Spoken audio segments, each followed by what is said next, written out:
నమస్కారం. ETV news కి స్వాగతం. ముందుగా ముఖ్యాంశాలు. వాయుసేన లక్షిత దాడుల తర్వాత పాక్ దుందుడుకు చర్యలు. నియంత్రణ రేఖ వద్ద జనావాసాలే లక్ష్యంగా 55 ప్రాంతాల్లో కాల్పులు. 5 భారత జవాన్లకు గాయాలు. పాక్ కవ్వింపులకు దీటుగా బదిలిస్తోన్న భారత్. దాయాది సైనిక పోస్టుల 5ంటిని ధ్వంసం చేసినట్లు ప్రకటన. భారీగానే ప్రాణనష్టం జరిగుంటుందని వెల్లడి. పక్కా ప్రణాళికతోనే బాలాకోట్ ఉగ్ర కర్మాగారంపై భారత వైమానిక దాడి. నిమిషాల వ్యవధిలోనే ముష్కరుల పనిబట్టిన మిరాజ్ 2000. వాయుసేన ధైర్య సాహసాలను ప్రశంసించిన అఖిల పక్షాలు. ఉగ్రవాద నిర్మూలనకు కేంద్రం ఏ నిర్ణయం తీసుకున్నా మద్దతుంటుందని వెల్లడి. బీజింగ్లో నేడు రష్యా, భారత్, చైనా భేటీ. హాజరు కానున్న సుష్మా. జైషే మొహమ్మద్ అధినేత మసూద్ అజర్ నిషేధం అంశంపై చర్చించే అవకాశం. నేడు ఢిల్లీ వెళ్లనున్న చంద్రబాబు. భాజపాయేతర పక్షాలతో భేటీ. సార్వత్రికానికి ముందే కూటమి ఏర్పాటు అనివార్యతపై చర్చలు. తెలుగు రాష్ట్రాల్లో నేటి నుంచి ఇంటర్మీడియట్ పరీక్షలు. నిమిషం ఆలస్యమైన అనుమతి ఉండదన్న అధికారులు. హాల్ టికెట్లు ఇవ్వని యాజమాన్యాలపై చర్యలు.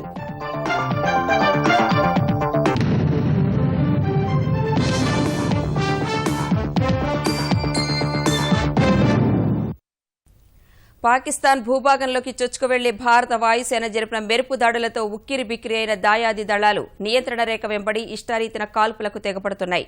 ఈ కాల్పుల్లో 5 భారత జవాన్లకు గాయాలు కాగా సరిహద్దు గ్రామాల్లో కొన్ని చోట్ల ఇళ్లు ధ్వంసమయ్యాయి. ఈ క్రమంలో దాయాది ఆగడాలపై మరోసారి కన్నెర చేసిన భారత సైన్యం 5 పాకిస్తాన్ పోస్టులను ధ్వంసం చేసింది. భారత ప్రతిస్పందనకు పాక్ వైపు నుంచి పెద్ద మొత్తంలోనే సైనికులు మృత్యువాత పడి ఉంటారని భారత సైన్యాధికారి ఒకరు తెలిపారు.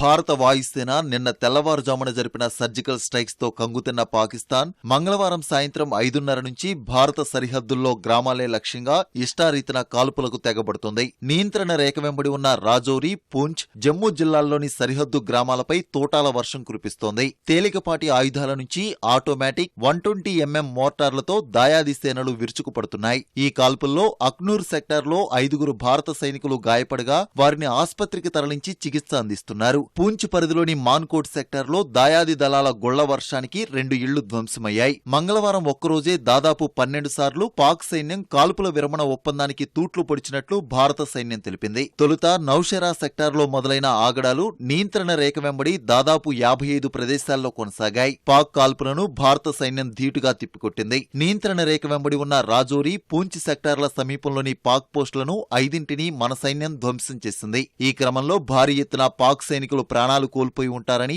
భారత సైన్యాధికారి ఒకరు తెలిపారు. పాక్ సైనికులు సరిహద్దు వెంబడి ఉన్న పాక్ గ్రామాల్లోని సామాన్యులను మానవ కవచాలుగా చేసుకుని కాల్పులకు తెగబడుతున్నట్లు భారత సైన్యం తెలిపింది. అటు భారత వైమానిక దాడుల నేపథ్యంలో పాక్ ప్రతిస్పందించవచ్చన్న అనుమానాలపై కశ్మీర్లోని వ్యూహాత్మక సైనిక స్థావరాల్లో ముందస్తు జాగ్రత్తగా విద్యుత్తును నిలిపేశారు.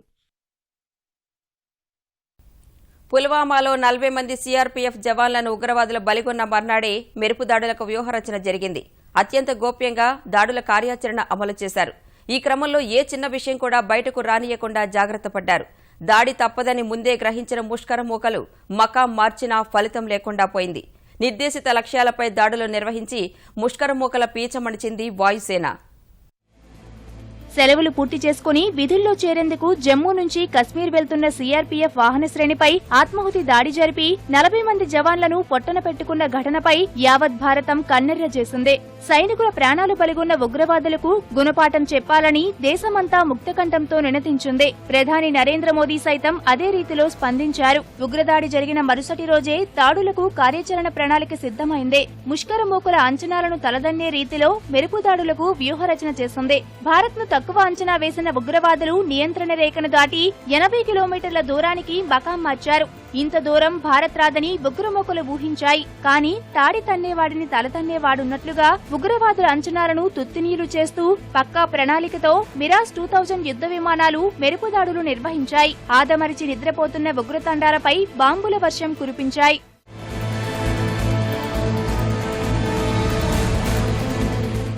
ఈ నెల 15వ తేదీనే ఉగ్రస్థావరాలపై వైమానిక దాడుల ప్రణాళికను ఐఏఎఫ్ కేంద్ర ప్రభుత్వానికి అందజేసింది. ఈ ప్రతిపాదనకు కేంద్రం ఏమాత్రం ఆలస్యం చేయకుండా పచ్చజెండా ఊపింది.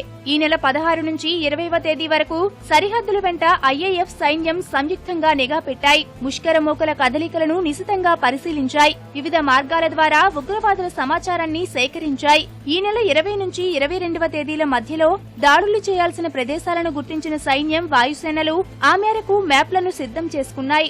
ఈ నెల 21న జాతీయ భద్రతా సలహాదారు అజిత్ డోబాల్ నేతృత్వంలో ఉగ్రతండాలపై దాడులు జరపాల్సిన లక్ష్యాలపై నిర్ణయం జరిగింది. 22వ తేదీన ఈ ఆపరేషన్ కోసం వాయుసేనలోని టైగర్ స్క్వాడ్రన్, బాటిల్ యాక్సెస్ స్క్వాడ్రన్లను సిద్ధం చేశారు. అదే రోజు 2 స్క్వాడ్రన్ల నుంచి 12 మిరాజ్ 2000 యుద్ధ విమానాలను ఎంపిక చేశారు. ఈ నెల 24వ తేదీన భారత్ మధ్య ప్రాంతంలోని గగనతలంపై ఈ ఆపరేషన్ ప్రణాళికను ప్రయోగాత్మకంగా పరిశీలించారు. ఈ నెల 26న ఆపరేషన్ చేపట్టబోయే ముందు ప్రధానమంత్రి నరేంద్ర మోదీకి జాతీయ భద్రతా సలహాదారు అజిత్ డోబాల్ క్లుప్తంగా మెరుపుదాడుల గురించి వివరించారు. లాంఛనాలన్నీ పూర్తి కావడంతో గ్వాలియర్ ఎయిర్ బేస్ క్యాంప్ నుంచి మిరాజ్ 2000 యుద్ధ విమానాలు రెట్టించిన ఉత్సాహంతో పాక్ ఆక్రమిత కశ్మీర్ గగనతలంపై వాలిపోయాయి.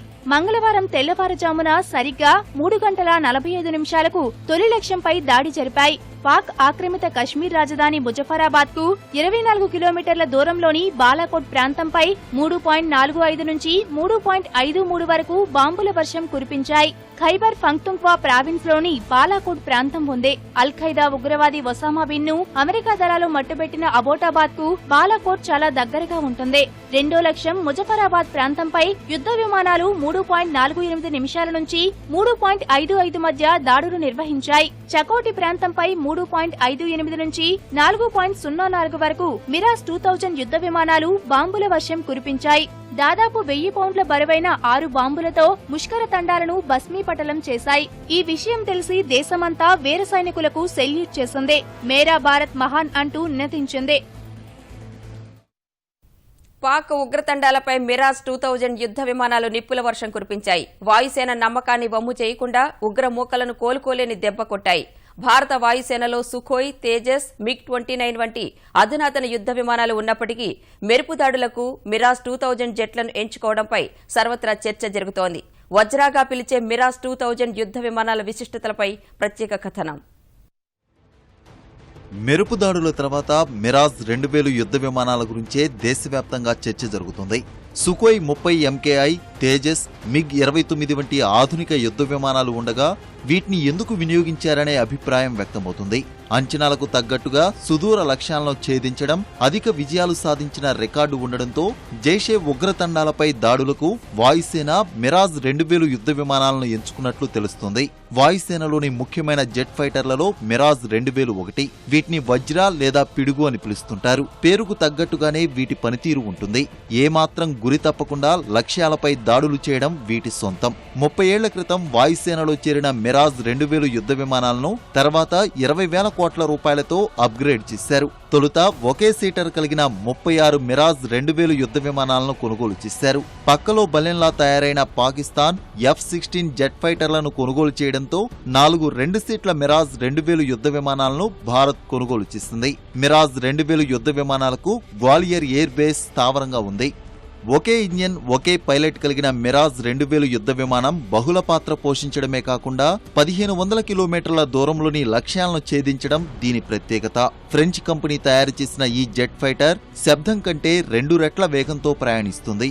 అత్యాధునిక రాడార్, వైర్ నియంత్రణ వ్యవస్థలు కలిగి ఉండడమే కాకుండా పైలట్ అన్ని విమానాలను చూడవచ్చు.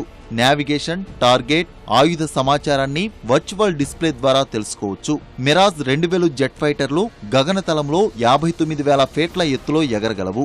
సాధారణంగా వాణిజ్య విమానాలు 35,000 నుంచి 40,000 ఫీట్ల ఎత్తులో మాత్రమే ప్రయాణించగలవు. సుదూర లక్ష్యాలను ఛేదించడంతో పాటు 100కు 100% సక్సెస్ రేటు కలిగి ఉండడం మిరాజ్ 2000 యుద్ధ విమానాల ప్రత్యేకత అని వాయుసేన వర్గాలు చెబుతాయి. అందుకే పాక్ ఆక్రమిత కశ్మీర్లోని ఉగ్ర తండాలపై దాడులకు వీటిని ఎంచుకున్నట్లు తెలుస్తోంది. 1999లో జరిగిన కార్గిల్ యుద్ధంలోనూ మిరాజ్ 2000 యుద్ధ విమానాలనే వినియోగించారు.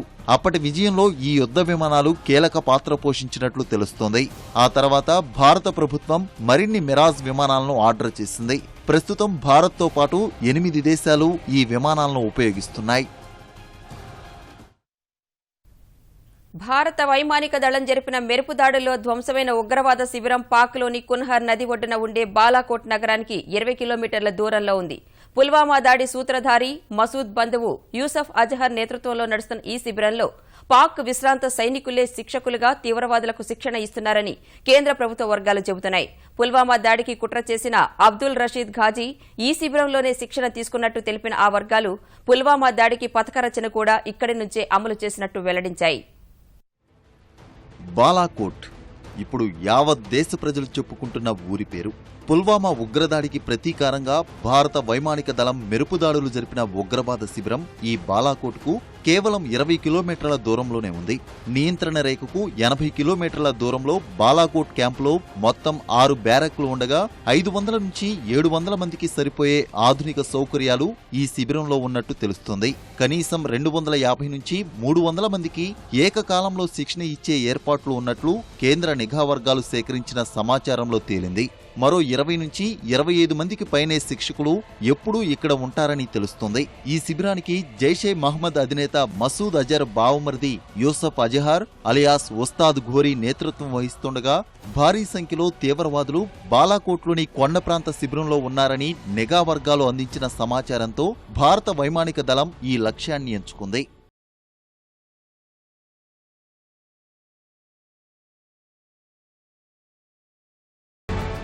బాలాకోట్ క్యాంపులో అడుగుపెట్టే ఓ సాధారణ పౌరుడిని కొన్ని రోజుల్లోనే కరుడు కట్టిన ఉగ్రవాదిగా మార్చేసే విధంగా ఇక్కడ శిక్షణ ఇస్తారని నిఘా వర్గాలు తెలుసుకున్నాయి. మసూద్ అజహర్ లాంటి పేరు మోసిన ఉగ్రవాదులతో ప్రేరణ కలిగించేలా ఉపన్యాసాలు ఇప్పిస్తారు. ఐఈడీలను అమర్చడం, ఆయుధాలు, పేలుడు పదార్థాల వాడకాన్ని నేర్పిస్తారు. సైనికుల వాహనాలపై, శిబిరాలపై దాడి చేసేందుకు, ప్రతిదాడులను ఎదుర్కొనేందుకు పాటించాల్సిన కుయుక్తులు వంటబట్టిస్తారు. ప్రతికూల పరిస్థితుల్లో తెలివిగా తప్పించుకునే వ్యూహాలు, అవసరమైతే ఆత్మాహుతి దాడికి పాల్పడేందుకు కావలసిన ధైర్యాన్ని నూరిపోస్తారు. మతాభిమానాన్ని నిలువెల్లా ఎక్కిస్తారు. ప్రాణత్యాగానికి సైతం వారిని సంసిద్ధుల్ని చేస్తారు. అలా ఇక్కడ కరుడుగట్టిన ముష్కర్లే ప్రస్తుతం జేఈఎం సహా హిజ్బుల్ ముజాహిద్దీన్ లాంటి ఉగ్రవాద సంస్థలతో కలిసి పనిచేస్తున్నారని నిఘా వర్గాల పరిశోధనలో తేలింది.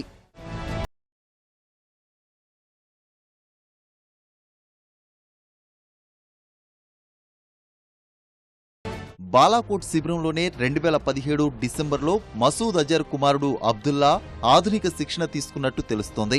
ఇక పుల్వామా ఉగ్రదాడి సూత్రధారి అబ్దుల్ రషీద్ ఘాజీ కూడా ఇక్కడే శిక్షణ తీసుకున్నట్టు నిఘా వర్గాలు గుర్తించాయి. అంతేకాకుండా పుల్వామా దాడికి కూడా ఘాజీ ఇక్కడ నుంచే పథకరచన చేసినట్టు వెల్లడించాయి. గత 6 నెలల్లో ఈ శిబిరంలో 60 మందికి శిక్షణ ఇచ్చి ఆత్మాహుతి దళ సభ్యులుగా తీర్చిదిద్దినట్టు నిఘా వర్గాల అధ్యయనంలో తేలింది. బాలాకోట్ శిబిరం వ్యవహారాలన్నీ జైషే మహ్మద్ చీఫ్ మసూద్ అజహర్ కుడిభుజంగా భావిస్తున్న యూసఫ్ అజహర్ పర్యవేక్షిస్తున్నట్టు భారత నిఘా వర్గాలు గుర్తించాయి. పాక్ గూఢచార సంస్థ ఐఎస్ఐతో ఎప్పుడూ సంప్రదింపుల్లో ఉండే యూసఫ్ కొత్తగా వచ్చే వారికి స్వయంగా శిక్షణ ఇస్తున్నట్టు నిఘా వర్గాల పరిశోధనల్లో వెల్లడైంది. ఉగ్రవాద నిర్మూలనకు కేంద్రం ఏ చర్య తీసుకున్నా మద్దతిస్తామని అన్ని రాజకీయ పార్టీలు స్పష్టం చేశాయి. నిన్న తెల్లవారుజామున పాకిస్తాన్ భూభాగంలోకి చొచ్చుకువెళ్లి ఉగ్రమూకలపై వాయుసేన జరిపిన దాడుల నేపథ్యంలో కేంద్ర విదేశీ వ్యవహారాల మంత్రి సుష్మా స్వరాజ్ నేతృత్వంలో మంగళవారం సాయంత్రం అఖిలపక్ష సమావేశం జరిగింది. ఈ భేటీలో పార్టీలన్నీ వాయుసేన ధైర్య సాహసాలను కొనియాడాయి.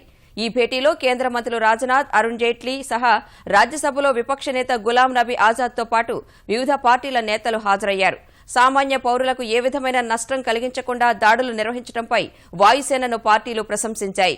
పాక్ తదుపరి చర్యల విషయంలో అప్రమత్తంగా ఉండాలని ప్రభుత్వానికి పార్టీలు సూచించాయి.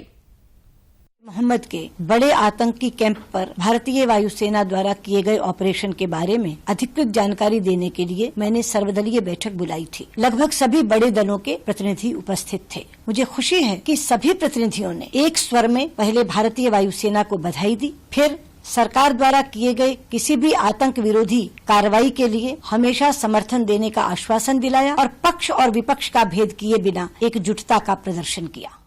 मैं था उसको ध्वस्त किया, उसको खत्म किया। जहां टेररिस्ट ट्रेनिंग देते थे और जहां से फिदायीन अटैक होते थे, कैंप को खत्म करने के लिए जो भी प्रयास किया और जो भी एक्शन लिया उसकी हमने सराहना की है अपने एयरफोर्स के साथियों की, और हमारा पूरा बराबर समर्थन रहेगा अपने सिक्योरिटी फोर्सेस को भारत से आतंकवाद को खत्म करने के लिए, और जो भी बाहर से आतंकवाद आता है या टेररिस्ट आता है उस टेररिज्म को खत्म करने के लिए, मिलिटेंसी को खत्म करने के लिए हमारा सहयोग हमारी सिक्योरिटी फोर्सेस को हमेशा रहेगा। పుల్వామా ఉగ్రదాడికి బాధ్యత ప్రకటించుకున్న జైషే మొహమ్మద్ అధిపతి మసూద్ అజర్ను అంతర్జాతీయ ఉగ్రవాదిగా ప్రకటించే అంశం చైనాలో నేడు జరగనున్న రష్యా, భారత్, చైనా ఆర్ఐసీ విదేశాంగ మంత్రుల సమావేశంలో చర్చకు రానుంది. త్రైపాక్షిక చర్చల్లో పాల్గొనున్న భారత విదేశాంగ మంత్రి సుష్మా స్వరాజ్ చైనా, రష్యా మంత్రులతో విడిగా జరిపే ద్వైపాక్షిక చర్చల్లో మసూద్ అంశాన్ని ప్రస్తావిస్తారని తెలిసింది. అయితే పాకిస్తాన్కు పరోక్షంగా మద్దతునిస్తూ వస్తున్న చైనా పుల్వామా దాడిపై విచారణలో భారత్కు సహకరించేందుకు ఆ దేశం సిద్దంగా ఉందని వ్యాఖ్యానించింది. చర్చల ద్వారా ఇరు దేశాల మధ్య అంతరాలు తొలగించుకునేందుకు పాక్ యత్నిస్తోందని పేర్కొంది. మసూద్ను అంతర్జాతీయ ఉగ్రవాదిగా ప్రకటించే అంశాన్ని చైనా వ్యతిరేకిస్తూ వస్తున్న నేపథ్యంలో పుల్వామా దాడి తర్వాత మొదటిసారిగా చైనా మంత్రితో జరిగే ఈ ఉన్నత స్థాయి భేటీ ప్రాధాన్యం సంతరించుకుంది. అటు పాక్ భూభాగంలో భారత వైమానిక దాడిపై చైనా భిన్నంగా స్పందించింది. ఉగ్రవాదంపై భారత్ తన పోరాటాన్ని కొనసాగించాలన్న డ్రాగన్ దేశం ఇరు దేశాలు సంయమనం పాటించాలని సూచించింది.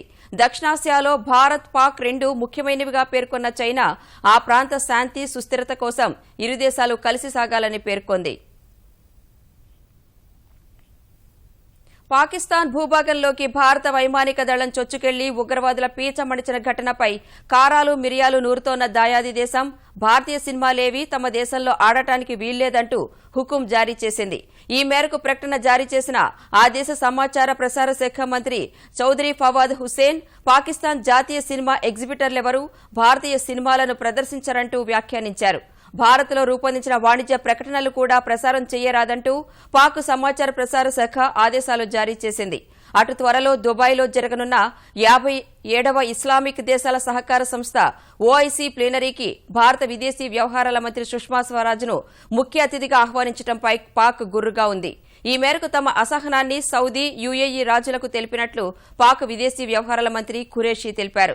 ఒకప్పుడు పరిస్థితులు వేరని, ఇప్పుడు పరిస్థితి పూర్తిగా మారిందని సుష్మాను ఆహ్వానించే విషయంలో పునరాలోచించుకోవాలని కోరినట్లు ఖురేషీ తెలిపారు. పాక్ ఒత్తిడితో భారత వైమానిక దాడిని ఖండిస్తూ ఓఐసీ తన అధికారిక ట్విట్టర్లో సందేశం ఉంచింది. ఇదే సమయంలో చర్చల ద్వారా సమస్య పరిష్కారానికి కృషి చేయాలని ఇరు దేశాలకు సూచించింది. రఫేల్ యుద్ద విమానాల కొనుగోలు ఒప్పందానికి సంబంధించి డిసెంబర్లో ఇచ్చిన తీర్పును బహిరంగ న్యాయస్థానంలో విచారించేందుకు సుప్రీంకోర్టు సమ్మతించింది. తీర్పును బహిరంగ న్యాయస్థానంలో పునః సమీక్షించాలని కోరుతూ మాజీ కేంద్ర మంత్రులు యశ్వంత్ సిన్హా, అరుణ్ శౌరి, న్యాయవాది ప్రశాంత్ భూషణ్ సహా ఆప్ ఎంపీ సంజయ్ సింగ్ దాఖలు చేసిన పిటిషన్లను విచారించేందుకు సుప్రీంకోర్టు అంగీకరించింది. రఫేల్ యుద్ద విమానాల కొనుగోళ్లలో అవకతవకలు జరిగాయంటూ సుప్రీంకోర్టులో పిటిషన్లు దాఖలు కాగా వీటిపై విచారణ జరిపిన సర్వోన్నత న్యాయస్థానం డిసెంబర్ 14న పిటిషన్లను కొట్టివేసింది. ఈ తీర్పును పునః సమీక్షించాలంటూ పిటిషన్లు దాఖలు కాగా వీటిపై వాదనలు వినేందుకు సర్వోన్నత న్యాయస్థానం అంగీకరించింది. నరేంద్ర మోదీ తిరిగి గద్దెనెక్కకుండా అడ్డుకోవడమే లక్ష్యంగా వ్యూహరచనకు సిద్దం చేసేందుకు నేడు హస్తినలో భాజపాయేతర పక్షాలన్నీ భేటీ అవుతున్నాయి. వివిధ పక్షాల నేతలతో పాటు హాజరు కానున్న ముఖ్యమంత్రి చంద్రబాబు ఆంధ్రప్రదేశ్లో రాజకీయ పరిణామాలు సహా రాష్ట్రానికి ప్రత్యేక హోదా సాధన గురించి సమావేశంలో చర్చించనున్నారు. సాత్వికానికి ముందస్తు కూటమి సాధ్య అసాధ్యాలు, అనివార్యతపై కూడా చంద్రబాబు ఆయా నేతలకు వివరించనున్నారు. సార్వత్రిక పోరుకు 2 నెలలు మాత్రమే సమయం మిగిలి ఉన్న నేపథ్యంలో భాజపాయేతర పక్షాలు వేగం పెంచాయి. ఇవాళ హస్తిని వేదికగా ఆ పార్టీల నేతలందరూ భేటీ అయి భవిష్యత్ కార్యాచరణపై చర్చించనున్నారు. గతంలో సార్వత్రికానికి ముందే కూటమి ఏర్పాటుకు అంగీకరించిన పార్టీలన్నీ నేటి సమావేశంలో మరింత లోతుగా చర్చిస్తాయి.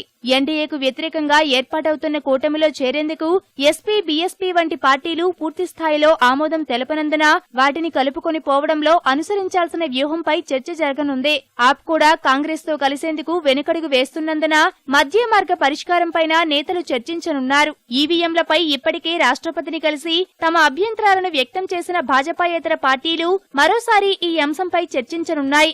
సాధారణ ఎన్నికలకు 60 రోజుల సమయం మాత్రమే మిగిలి ఉన్నందున కేంద్రానికి వ్యతిరేకంగా పోరాడే రూట్ మ్యాప్ ను సిద్దం చేయనున్నారు. భాజపా అతిపెద్ద పార్టీగా అవతరించినా అవసరమైన సాధారణ మెజార్టీ రాని పక్షంలో మోదీ అధికారంలోకి రాకుండా అడ్డుకునేందుకు ఎన్నికలకు ముందు కూటమి ఉపకరిస్తుందని చంద్రబాబు అంచనా వేస్తున్నారు. రాఫెల్ కుంభకోణం, పుల్వామా దాడిలో నిఘా వైఫల్యం, కేంద్ర ప్రభుత్వ పనితీరు తదితర అంశాలే ఎజెండాగా నేటి సమావేశం జరగనున్నట్లు సమాచారం. ఏపీలో రాజకీయ పరిణామాలు, కేంద్రంపై తీసుకున్న తీసుకురావాల్సిన ఒత్తిడిపైన చర్చ జరిగే అవకాశం ఉంది. చివరి ధర్మ పోరాట సభను అమరావతిలో నిర్వహించాలని భావిస్తున్న చంద్రబాబు ఆ సభకు జాతీయ నేతలు రావడంపైన ఇవాల్టి సమావేశంలో చర్చ ఉంటుంది. సార్వత్రిక ఎన్నికలు సమీపిస్తున్న వేళ తెలంగాణ కాంగ్రెస్ పార్టీ లోక్సభ అభ్యర్థుల ఎంపికపై కసరత్తులు ముమ్మరం చేసింది. ఈ మేరకు అభ్యర్థుల ఎంపికపై ఏర్పాటైన పీసీసీ ఎన్నికల కమిటీ మంగళవారం భేటీ అయి 3 గంటల పాటు చర్చించింది. రాష్ట్ర కాంగ్రెస్ వ్యవహారాల ఇన్ఛార్జ్ ఆర్సీ కుంతియా, టీపీసీసీ అధ్యక్షుడు ఉత్తమ్ కుమార్ రెడ్డి సహా పలువురు సీనియర్ నేతలు ఈ సమావేశంలో పాల్గొన్నారు. డీసీసీ అధ్యక్షుల నుంచి అందిన వడపోత జాబితాను పరిశీలించిన ఎంపిక కమిటీ ఆశావహులకు పార్టీ పట్ల గల విధేయత, ప్రజాకర్షణ, గెలుపునకు ఉన్న అవకాశాలను పరిగణలోకి తీసుకోనుంది. అనంతరం ఆశావహుల జాబితాను సిద్దం చేసి ప్రత్యేక దూత ద్వారా ఏఐసీసీకి నివేదించాలని కమిటీ నిర్ణయించింది. అక్కడ అభ్యర్థుల ఎంపికపై తుది నిర్ణయం ప్రకటిస్తారు. పాత స్థానాల్లోనే పోటీ చేయాలని స్థాన మార్పిడి కోరుకుంటున్న వారిని ఉద్దేశించి ఇతర నేతలు వ్యాఖ్యానించినట్లు తెలిసింది.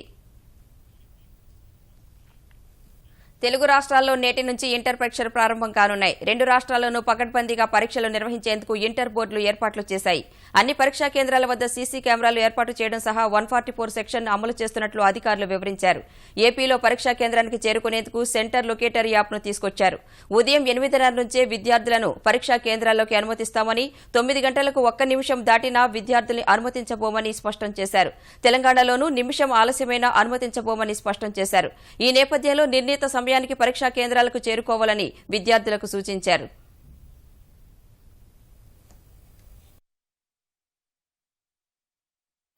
ఈటీవీ న్యూస్ సమాప్తం. నమస్కారం.